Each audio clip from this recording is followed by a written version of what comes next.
You guys may not know that Defiant Ales is this big Twitter page, absolutely genius page as well. Defiant Ales, if you're not on Twitter, it was a page basically dedicated to pointing out the hypocrisy of a lot of folks, and particularly folks that are on the left, let's say. And there was usually no commentary. It was just a post. And it would have, hey, this guy once said this person has now said this. Here is an example of that I'm going to show you right here. As you can see with this Kelsey Hayes, and we're going to be actually talking about this topic here. If you are watching us live, you can't, obviously if you listen to it after the fact, you can't see it. But basically, first post of hers that they had showed says that I can't wait to vote for this Quintez Brown guy, and this guy now faces charges for attempted murder. So that's all that it did.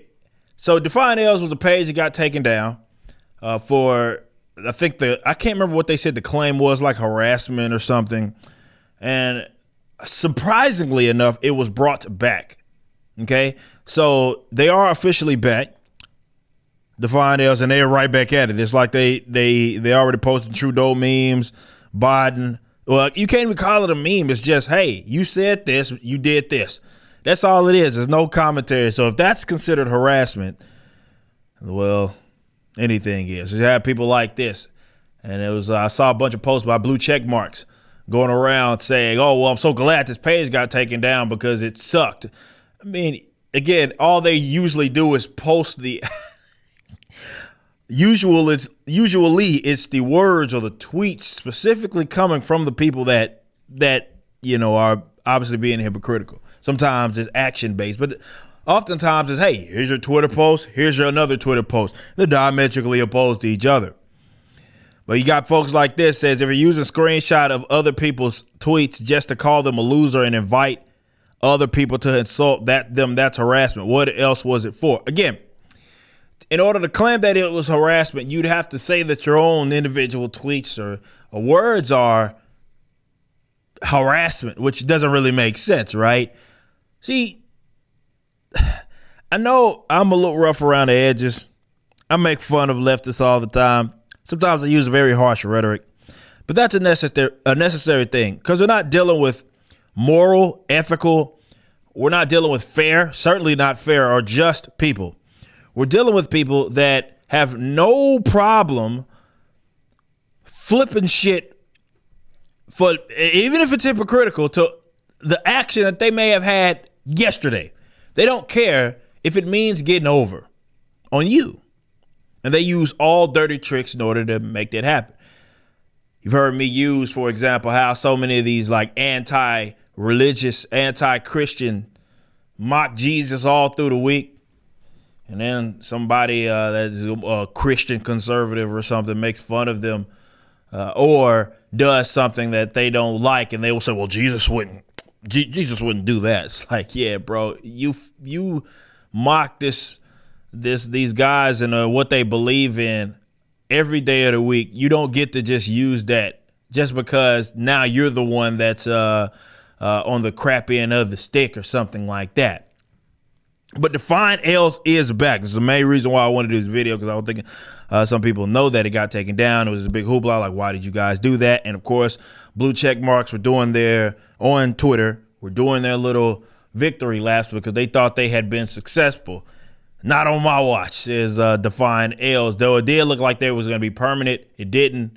They're back. Because, I mean, what could you possibly get them on? And for people that have, and I would encourage you guys to have like legal cats in your pockets. That's usually the only time Twitter and these kind of other websites really get to bend a break, because oftentimes they depend on you or count on you not fighting anything back. But you got to remember, man, terms of service and for people that are partner, not necessarily with Twitter, but they do have a term of service, of course. But definitely when you're partnered with, like I am with YouTube or something like that, like there is their side of the agreement that they have to abide by, right?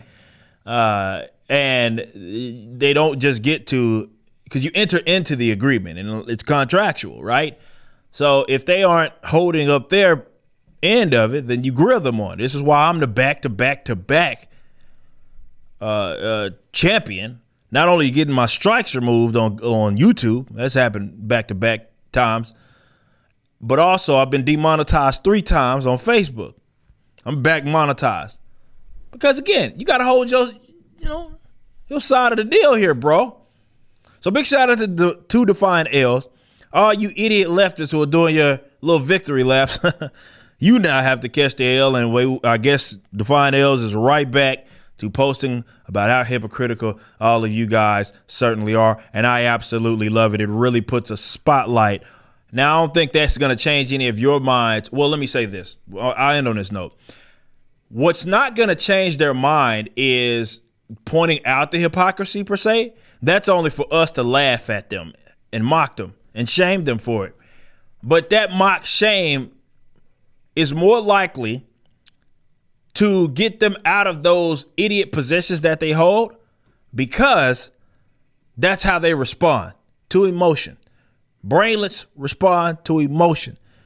A lot of folks, particularly folks that are on our side of the aisle, get this wrong where they think, oh, well, we just got to lead with the ideas, or we just have to reason with these guys. And they often think that, well, if they do that, then they're going to be able to get this person out of a position.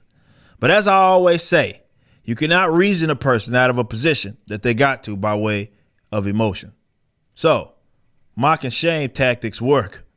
But this is the funniest way to mock and shame them, because all this person is doing is utilizing their own words. So if you're being mocked and shamed because of it, it's because of your own damn stupidity. You just listened to a clip from my podcast, For Canon's Sake, which is live throughout the week at 12 p.m. Central on youtube.com/YoungRipper59 and odyssey.com/@YoungRipper59. Be sure to check out my website, ericdjuly.com, so you can stay up to date with everything it is that I'm doing. You can also become a member and get access to a bunch of cool perks and exclusive content, which includes a social media hub where you can interact with myself and other members. It even has an app that you can get, which is now live in the Google and Apple stores.